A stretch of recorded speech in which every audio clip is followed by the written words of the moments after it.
Avram Yitzchak Sasonkin was born in Leningrad in 1938 into a Hasidic family that was secretly leading a Jewish life in the USSR. When he was 3 months old, his father was arrested by NKVD and killed for teaching the Torah.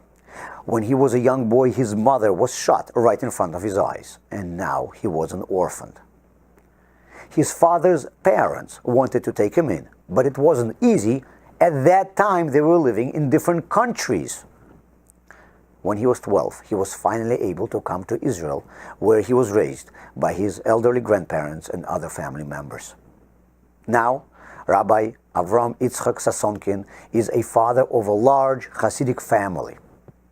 In his childhood, he lived through the Stalin's oppression, through the years of the war, through loss of both of his parents. But recalling his past, the 80-year-old rabbi says that the most difficult thing of his childhood was that he had no one to disobey. Since he was raised not by his parents, he did not feel that he has anyone to rebel against. What does it mean? Imagine that you are living on a narrow strip of land near an abyss. The thought that a cliff is somewhere near you is on your mind all the time, whatever you do. You have to watch your every step. But the cliff has different pieces of fence built around its parts. You see that some of these fences are strong walls, some are not so reliable, and some are purely symbolic. To calm yourself, you, of course, want to check each one of these partitions to see how strong they are. You push them a little, and then you push them a little more, and if the wall is withstanding your pressure, you feel safe. You don't need to worry when you are near it. If the fence is shaking from your push, then you will feel a lot of stress every minute you spend next to it. Children grow up knowing that there are things that they should do, and then there are things that they cannot do. They know that there are cliffs somewhere around them. If they are not told what they are supposed to do and what they are not allowed to do, they live on an edge of an abyss, nervous that they don't even know where it is.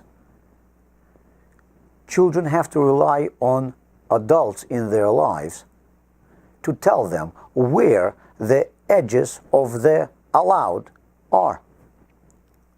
But even if they are told what is permitted and what is not, if they are told where these cliffs are, they themselves feel a lot of pressure having to control every their step.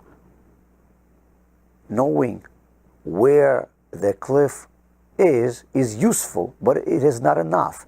In order for them not to worry that they may fall into it, we adults need to build fences around the abyss for them. But now, in order to feel safe, children need to test each one of these fences, how strong they are. They push it, they hit it, making sure that this wall is reliable enough to bear their weight. This is what children do when they disobey or rebel against their parents. If the parents don't show that the wall is strong enough to withstand the pressure of the child, then the child begins to feel that he lives on an edge of a cliff without any fence. He feels that he himself must watch every step he takes, and this adds a lot of new pressure to his childhood experience. The pressure that many children often don't know how to handle.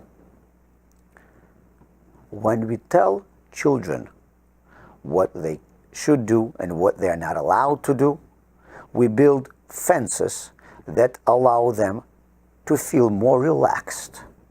When they rebel, they test these fences for reliability. When we show to our children that these fences can bear their weight, we make them more assured and more relaxed throughout their childhood.